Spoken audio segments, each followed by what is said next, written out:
You know, one time, as I was growing up, I remember we all went out to Sam's Creek, and in this area we would go crabbing and shrimping. And sometimes the tide would come in, and they would swim. But I didn't know how to swim back then. And my father and a lot of us, we all would walk back to the fields to get to the creek. And we would take the cast net, and when tide was low, we would walk down parts of the creek, each person on the side, and we pulling the net so that we can catch the shrimp. And sometimes we catch a lot of fish, kind of like a silver fish. I didn't know what it was at that time, but we would catch this fish, then we'd throw them all out because all we wanted was the shrimp and the crabs. And we would get a big old foot tub, and we would fill up this tub with fish, crabs, shrimp, and then we had to tote this thing home. And I mean, it was heavy, and we were like going like right down the road a little piece. We had to walk almost 2-3 miles, and we, you know, holding on to the handle, everybody taking a turn. Oh man, that thing was heavy. But when we got it home, then we would divide all the fish and the shrimp and everything, and every family would get a little bit, you know, and Daddy would put some in the freezer, and then they would cook some with the okra, you know. And back then, you know, you make a big old pot of okra with shrimp, and you have your rice and cornbread. Oh man, that's good eating right there. But then I would see these palm trees, and I would look at these palm trees and climb up in these pine trees and cut the palm and take it home because I know Mama could use it. And you know, things like that always would be turning me back to going to the Sweetgrass. We go swimming, turning me back to go to the Sweetgrass. We go to Beanfield, I see a tree, turning me back to see the Sweetgrass. You know, so no matter where I go, if I find a palm tree, I'm going to climb it. I'm going to get that palm out of it. Yeah. I find a long pine needle tree. Oh, man. I'm going to get a bag, and I'm going to fill it up, and I'll take it home to Mama or Grandmama. But if I found a sweetgrass, oh, it's on.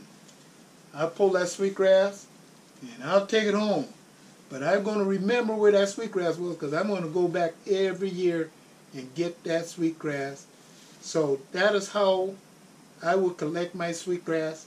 Even if it was 1 or 2 little bundles that I could get, I would go here, I would go there, I would go here, I would go there.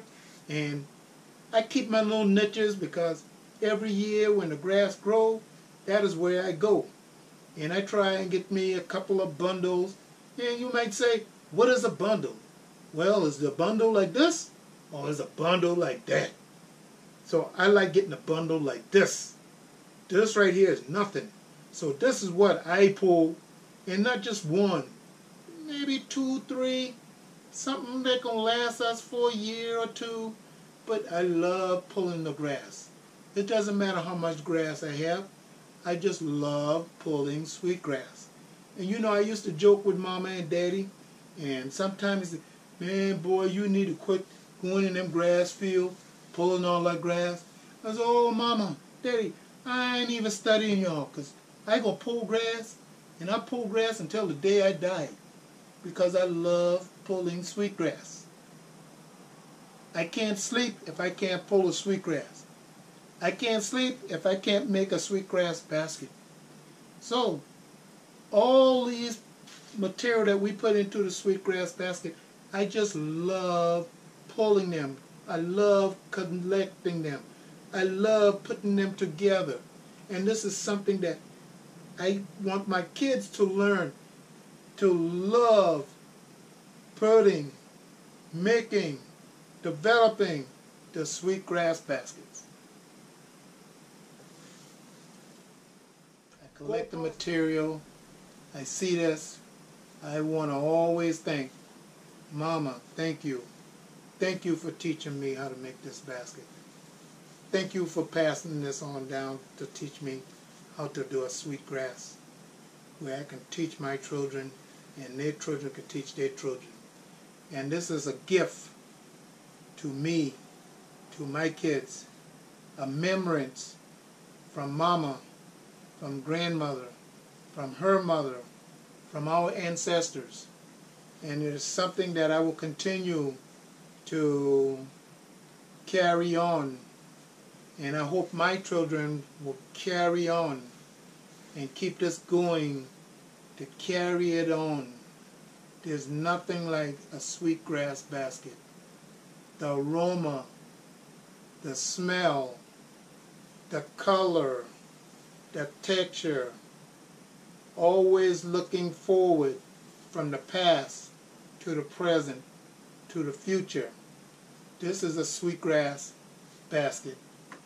And with the different designs, whether it's from me, my children, their children, a grandchild, I hope that this will be passed on down, not only during my time, but past my oldest kid's time, the youngest kid's time, and so on. Sweetgrass basket from Charleston, South Carolina. As it should be. Something that God have nurtured each and every one of the sweetgrass basket maker in building something that is biblical. The palm, the bulrush. We put sweetgrass, pine needles. We make the roses, the crosses, the crucifixion with the palm, the wreath, the fanner, the mother of all the sweetgrass baskets. GoPro.